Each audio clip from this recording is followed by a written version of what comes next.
secrets I never talked about. Pero mírame ahora, shining anyway. God help me when I felt alone, and now my heart beats louder, brighter, ready to claim everything He promised. No more hiding who I am, no more dimming this glow. He turned my scars into stories, and my stories into fuego. I'm crowned by faith, look at me shining bright. He healed my corazón and helped me win this long fight. I rise con faith, with joy in my veins, dancing out the darkness like it never had my name. Crowned by faith, that's who I am. Crowned by faith, this is my comeback dance. Oh, well, hello, my beautiful peeps.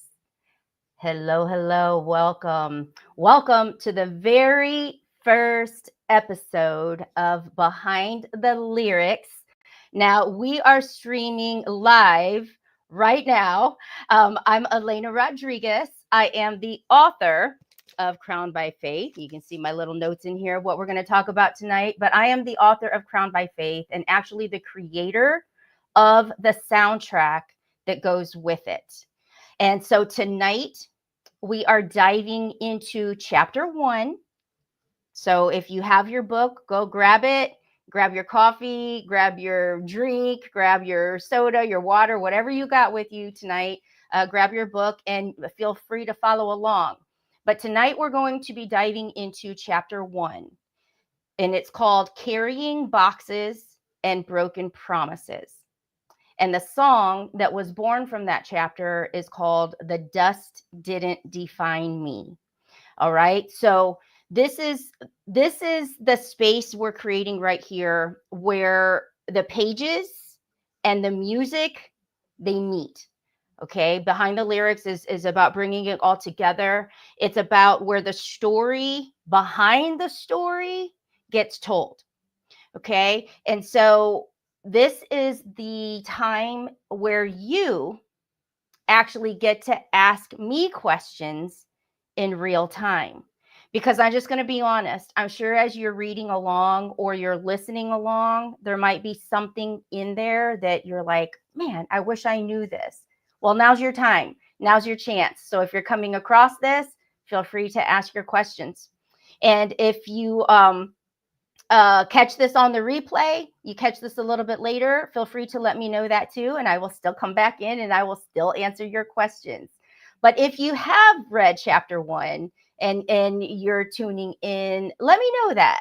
Let me know that, because no matter how long I've been doing this and no matter how confident I am and proud of this project, I still want to know. I still want to know what you think. So if you have read chapter 1, let me know. Drop that in the comments. But also, guys, let us know where you are tuning in from. Just let me know where around the globe you are tuning in from, and it would just be great to know, where are we reaching tonight? I have no idea. So here we go. Carrying boxes and broken promises. This first chapter, it's pretty raw. Not in the sense that it's just out there in your face, but it's pretty raw because the emotion that I had to go through behind it, this is the core of it all.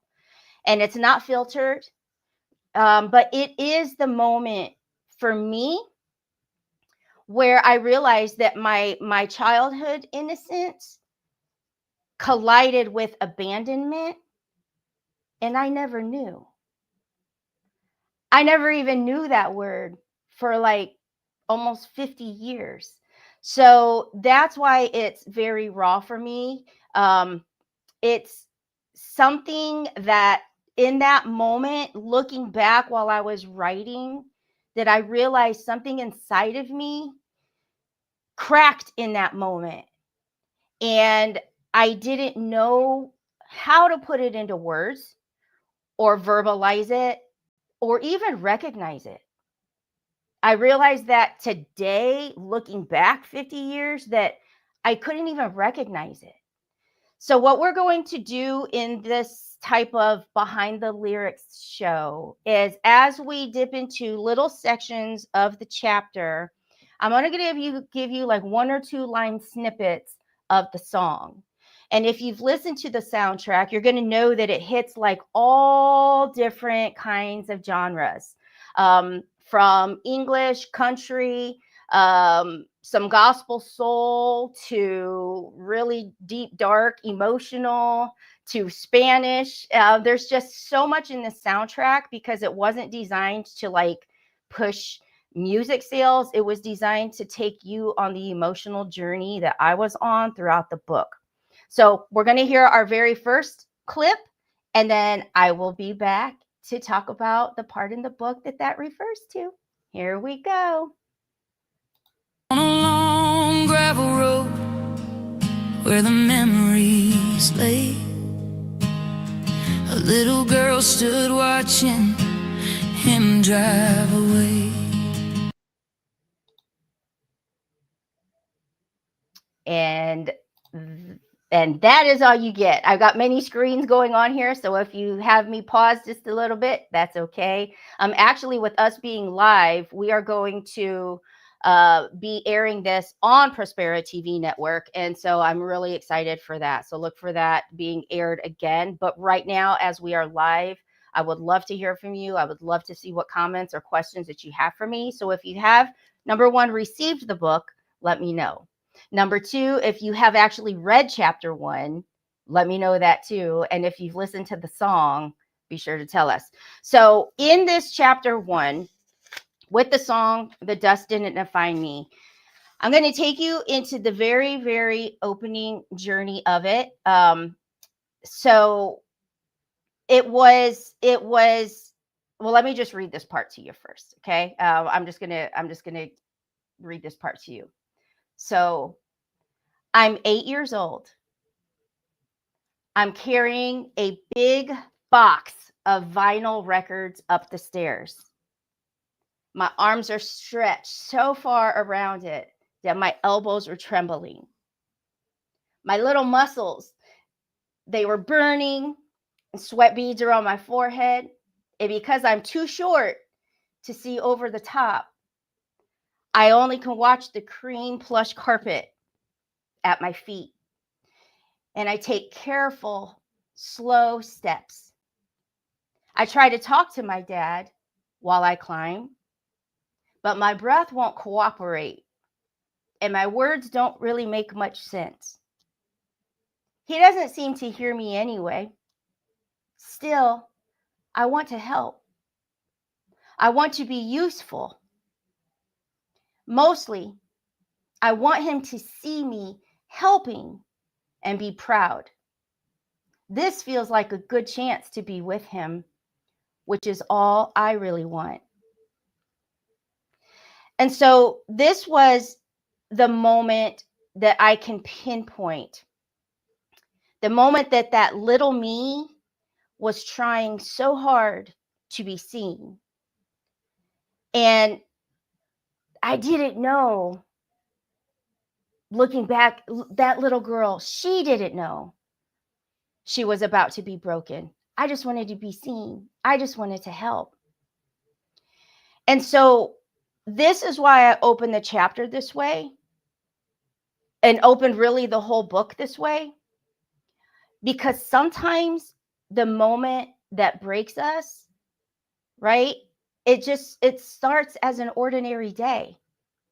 We don't see it coming. We can't prepare for it. We can't safeguard our hearts. Sometimes it's just an ordinary day. And at that time, I wasn't carrying just a box. I was carrying hope. I was trying to be enough. I was trying to matter. Now, I don't know if you've ever been impacted by what started as just an ordinary day. And maybe you can look back and realize that a bomb was actually dropping in your life. Because I know I can't be the only one that has felt that way. But I know in that day, the 8-year-old little girl that felt so excited to just try to help her dad carry boxes had no idea what was ahead. And so now we're going to go into, I see we got Rachel on her. Hi, Rachel. Thank you for tuning in, hun. So now we're going to jump in. I'm going to close a little tab up here because it's like flashing at me. Somebody's trying to message me, and it's kind of like I can't read that right now. But let's go into our second clip, and we'll come back and talk about that. Crunch of gravel under my little shoes. Each step felt heavy, filled with heartache and blues.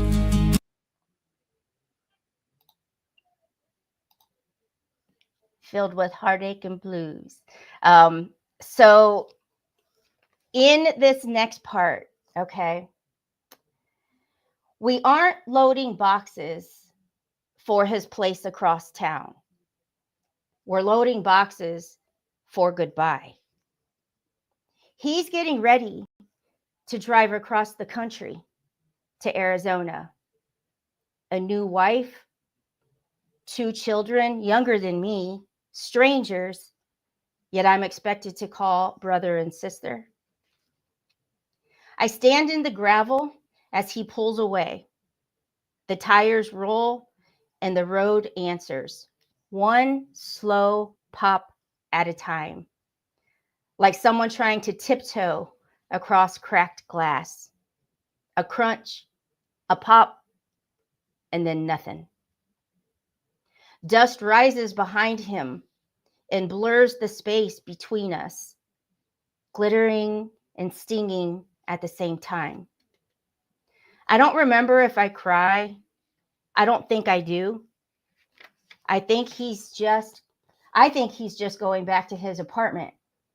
What I do remember is the sudden heaviness, like I swallow a giant bowling ball and it lodges in my throat where it will sit for years. Hey, Lydia. Now, the reason that the dust is just so significant to me is because when we lived on the long gravel road that was, our house was tucked back so far, that's all that was left. As his car drove away and you drive fast down gravel, you know how it kicks up behind you? And that vision, that imprint will like never leave me. I still see it. I still smell it. I still feel it. And when I wrote that moment, I literally could still feel the gravel under my feet. I could still hear when the tires take off very slow and it starts that crackle sound. And so that's why in the song, it talks about under my little feet. I was 8 years old. And it's just a moment that I will never forget. I can still see the sun setting. I can still feel almost like the confusion. When I feel like I swallowed that bowling ball, it was like confusion, but I didn't really know because I didn't know he was leaving. I didn't know he was leaving the country. I thought he was just going across town to his apartment. So looking back, that's why this chapter is one of the hardest and why we had to start with it, because it's the start of everything. It's the start of everything. And even then, I just didn't have the language for abandonment yet. I don't know if you've ever felt that. We have a comment here.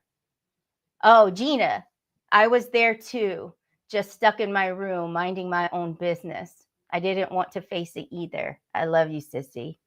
Yeah, and this whole project has been amazing because I don't really know where it came from or why it needed to come out now or what God is planning on doing with it. I just know that I'm walking in obedience on it. And to look at things from my perspective, it's been amazing for my sister as well, and even for my mom. But at that time, I didn't have the language for abandonment yet. I never even contributed these being the two things. I didn't think being left and kind of feeling in that moment alone and feeling that my whole life, that's what abandonment is. Like, I don't know why I never put two and two together. I think maybe because my dad was still there. He was just in another state. But all I know is that day, something inside of me got quiet. And quiet, like in a way that it shouldn't have. I shouldn't at 8 years old have felt like I needed to hold that in.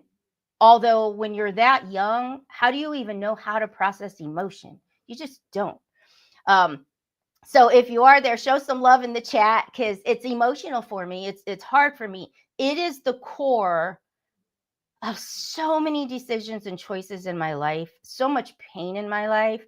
And the thing is, with these chapters, we end each one looking at all of these experiences through the lens of God's love.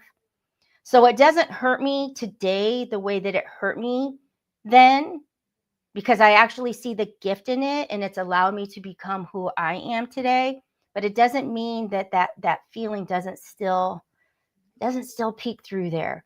So if you are there, show me some love. But especially if you have ever felt someone leave you before you were ready to say goodbye, or before you even had the words to understand what was happening in that moment. So as we continue on, we're going to go into another little clipping and we'll come back and talk about it. Dust didn't define me. It shaped who I am. In the heart of the struggle, I learned how to stand. When life throws the hardest, it's a chance to find grace. In the soil of sorrow, my strength took its place. All right, now she's really belting it out. But it goes back to, that was a lie. The dust didn't define me.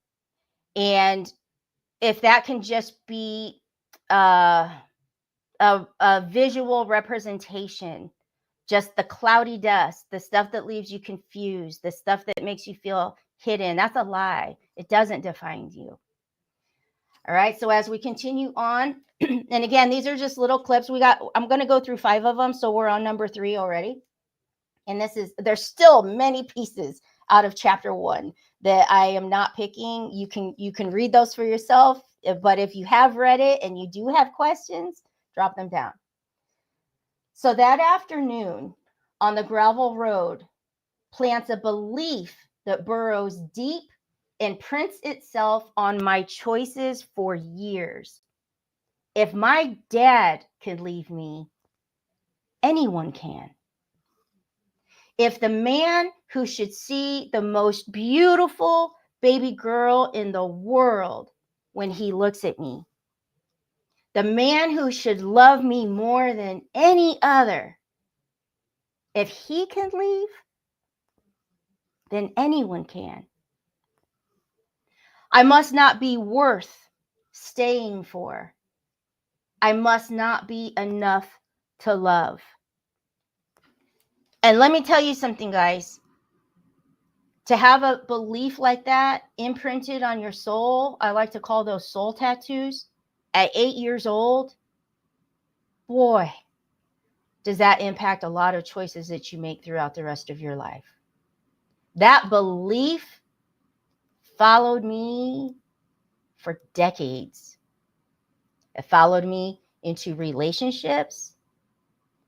It followed me into motherhood. It followed me into marriages. I say marriages. It followed me into widowhood. But it's also followed me into my calling at times. Am I enough? Who am I? Why do I think I can do this? I'm not special. God, why are you choosing me? I think you made a mistake. I'm supposed to do what? I mean, there's so much doubt that can creep in when you think you're not worthy enough to love. And when you're 8 years old and you receive that belief without even knowing, man, it can make life really, really complicated. Really complicated. And here's the thing, sometimes those deepest wounds, they don't bleed. They're not those kind of wounds. And they simply whisper and they linger and they hang on and they cause doubt. They cause fear. They cause insecurity. They can just whisper around. It's not like big, heavy wounds that everyone can see. That little whisper, when they lie about your worth. They lie about your own lovability. Is that a word? Your ability to be loved. They lie about just even your identity. Who am I? If I'm not enough for my own dad to love me, who am I? That's when you start questioning, God, why am I here? God, why am I not special enough? And at 8 years old, you might not even really think to turn to God and ask those questions. I know I didn't. So I'm just curious with you, have you ever had a childhood moment that shaped you the way that you have seen yourself as an adult? And if you have, you don't need to share it unless you want to share it. But the thing is it's important to know that you're not alone. I think many of us have. Maybe many of us are going through something right now and we don't even recognize that that's the reason why. Maybe you haven't actually discovered yours yet. But if you have, and you know that a childhood moment shaped how you saw yourself as an adult, please just know that today can be the day that all changes. And that it's okay. It's never too late to begin. Oh, we got Yada. Yada says, absolutely. And still comes to my mind from time to time. Oh, I get it. So we're going to go through another little piece of this chapter 1. And this time I'm going to just read this part. In every chapter, we have a section called Through the Lens of God's Love. So why it is so important for me to let you know that is because, yes, my story is the story in the chapter, but it's really there as simply an example. Because God has asked me to help you look through certain circumstances in your own life through his lens of love. And that's what I've been able to do. I've shared the experience and those moments of impact, but as I look at them today through God's love, where was he at when I was 8 years old? Where was he at when my dad drove away and I was left standing there? Like, what was he seeing? That's the gift that he gave me through this project and the gift that I'm here to share with you. That's what this book is about. So through the lens of God's love. Through the lens of God's love, I don't see a little girl abandoned in a cloud of dust. I see a child chosen by God, being prepared for a strength she couldn't name yet. What felt like abandonment became the birthplace of resilience. Now, the crazy thing is, as I've been dubbed the comeback queen, as people have asked, how did you make your comeback? How have you come back? That's all resilience. And as I was writing this, as I was able to look at that little girl and see her strength and see her perseverance and see her resilience, I realized that little 8-year-old little girl, she's the comeback queen. And that's a beautiful thing. So let's listen to one more little part here. Now I walk through the valleys where shadows reside, with faith my companion and hope as my guide.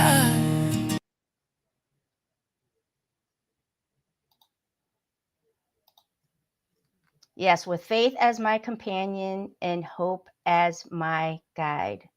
That's a moment that everything shifts.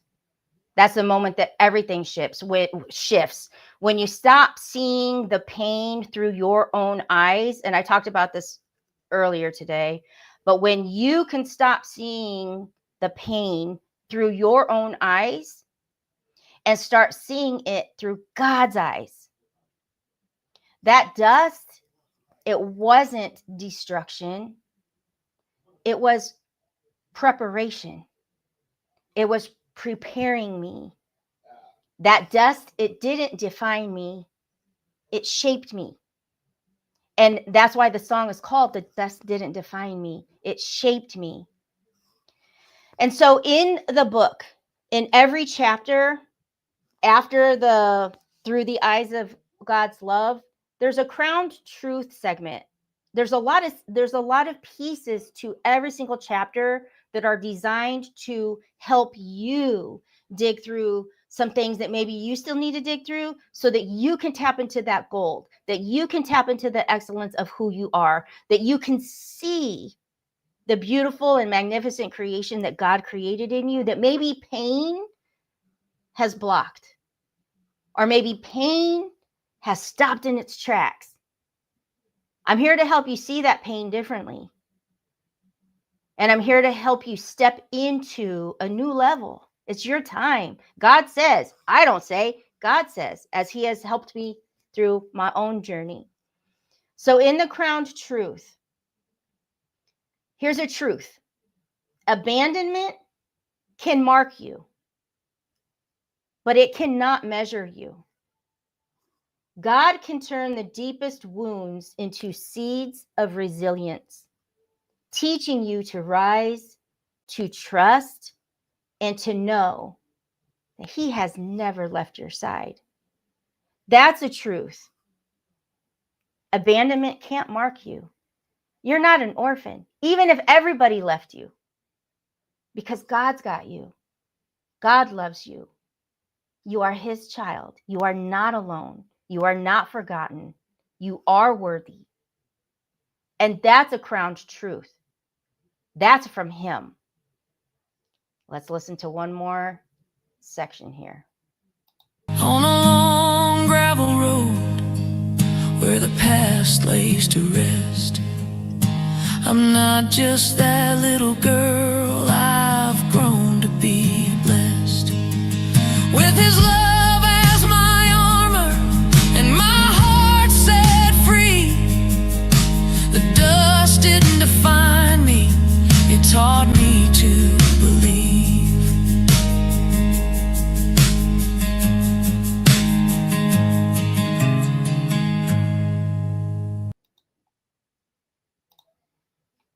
So the whole purpose behind the dust is it's, what do we call that? A metaphor? Chances are you have some dust. Chances are you have some dust in your life. You might need to get the wipes out and clear that up. But if you have ever felt that someone's leaving meant that you weren't enough, please take a moment and hear me. Just hear me tonight. The dust didn't define you either. It may have settled. It may have coated things for a while. It may have made things blurry, maybe fuzzy, maybe even in your own life as you're seeking that clarity, you can't really see it. Well, chances are you got some dust to clean up. But it didn't bury you. And God was already planting something in that soil, whether it be, we're just going to call the dust like soil right now. God, chances are there's something in there for you. But what happens is we're afraid to look at it because it hurt us at one time. And who wants to step into pain? Who wants to say, oh, yay, that hurt me, so let me go back in and like open it all up? Who really ever wants to do that? But I'm here to tell you that if you look at those moments through God's love, it's going to be different. I'm not going to say it's not going to sting a little bit, but you're actually going to see the beauty in it, and you're going to see your strength in it. And when that can change everything in your life forward, isn't it worth it? Isn't it worth a temporary moment of like, ooh, ouch, to be able to live the rest of your life transformed? So yes, God was already planting something in that dust. And so as we begin to wrap things up tonight, I actually just want to pray over you, if that's okay. I don't know what your beliefs are. I don't know who you pray to. I don't know if you pray, but I like to pray to my God. He's my grand overall designer. He's my main man. I don't do anything without him. He goes before me everywhere, all the time. Like, he's in my head, my conversation, my heart. He's my best friend. So I just want to say, God, thank you. Thank you for every person watching tonight, whether it's live or whether you catch the replay or whether you catch this on Prospera TV Network or Crowned by Faith Collective, wherever this ends up crossing you, it's meant to. So I just want to say, God, thank you for every person watching who carries memories of loss or abandonment. Let them feel your presence in the little places where others walked away. Remind them that your love never leaves. Turn their dust into strength, resilience, and ultimately purpose. Amen. So next Tuesday, we're going to dive into chapter 2, which is Grandma's Faith, My Foundation. And the song is actually called Mi Abuela, Mi Fe, which is my grandma, my faith in Spanish. And that song is in Spanish, and we will be able to break the lyrics down for you. But what I want to ask of you is, if you have not subscribed, please subscribe to Crowned by Faith. We are on YouTube. We are on Prospera on YouTube. Every single little bit of support goes a long way. Please share this video if it helped you in some way tonight. Maybe it's helping you realize that dust that you've been walking around in, it's time to clean it up. God planted gold there, but it's buried, and it's time to clean it up so you can find it. But I also want to say that if you have not yet gotten your copy, feel free to do that so that you can follow along for the next 16 weeks. We're going to be coming week after week after week, and we're going to dive a little deeper each time.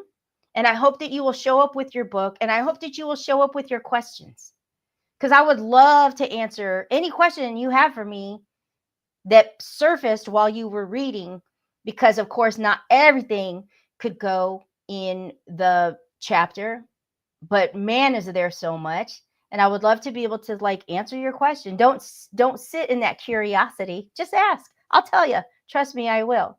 So you can grab your copy at crownedbyfaithcollective.com. And there's a little button on there that says get the book, and just purchase it from there. But we will be doing this every week, so I hope that you will follow us along. And also, I'm going to end by playing the full video. I hope you stick around to watch it. And I just want to say that I absolutely love you. Thank you for sharing your time with me. And if these lyrics or these words touched you in some way, please let me know. This is very, how do I want to say? This is me stepping out of my comfort zone as well, because it's very personal. I'm actually kind of nervous tonight. I don't know if you can tell. Even though I'm so comfortable coming on here talking about all my other stuff, but this is so intimate, and it's such a personal project, and it's basically my whole soul just ripped open and exposed, that it's kind of scary. So any love and support that you can pour over me over this, and even prayer over me over this, is greatly appreciated. But I just want to let you know once again, the dust didn't define me, and it won't define you either. Good night, and we'll see you next week.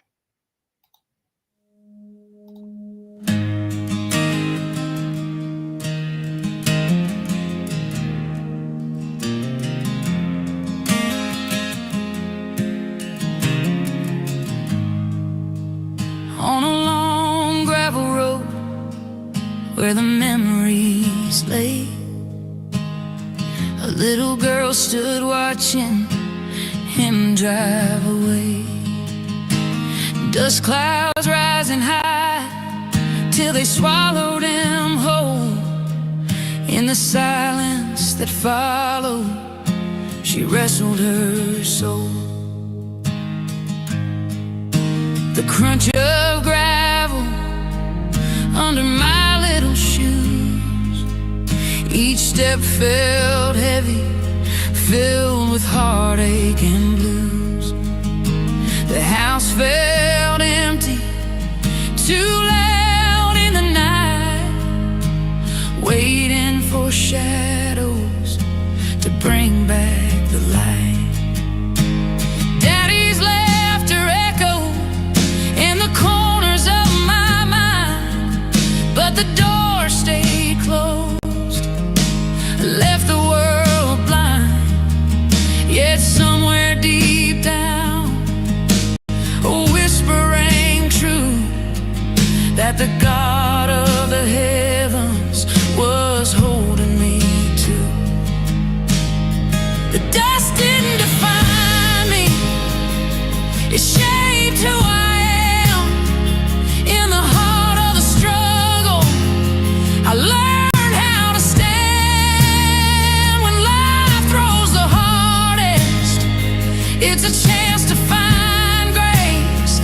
In the soil of sorrow, my strength took its place. Through the fields of my memories, I wandered alone, building a fortress from the ache and the stone. Each tear that I cried washed the dirt from my face, and the love of my Savior became my safe space. Learning to fight through the pain in my heart, with every setback I found a new start. The dust was a canvas, the scars like a quilt, telling a story of hope that God built. The dust didn't define me, it shaped who I am. In the heart of the struggle, I learned how to stand. When life throws the hardest, it's a chance to find grace. In the soil of sorrow, my strength took its place. Now I walk through the valleys where shadows reside, with faith my companion and hope as my guide. The gravel road leads to a future unknown, but I'm not just a girl, I've finally grown. Resilience like roots, going deeper each day. With the dust as my witness, I'll be here to stay. So I lift my hands high, feeling grace in the air, embracing the journey, every cross that I bear. From the weight of that dirt, a flower will bloom. The dust didn't define me, it cleared all the gloom. So here's to the moments that molded my soul. In the light of my Savior, I finally feel home.